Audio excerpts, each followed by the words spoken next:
Aquest dissabte vam anar a la festa de Santa Eulàlia i vam presentar la nostra geganta i els nostres capgrossos. Els pares i mares que van voler venir ens van acompanyar. Ho vam passar superbé i ho vam gaudir molt.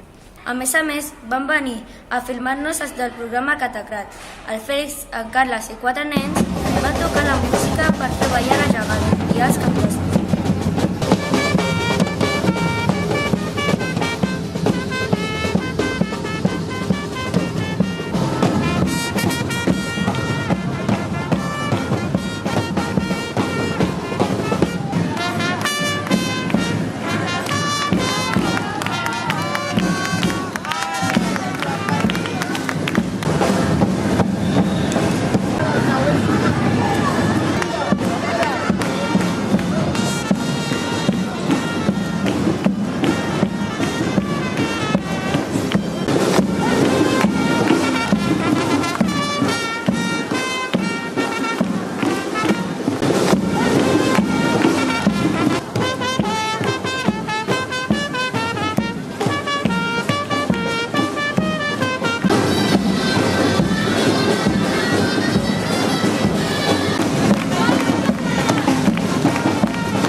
Aquesta trobada de les festes de Santa Eulàlia. Benvinguts!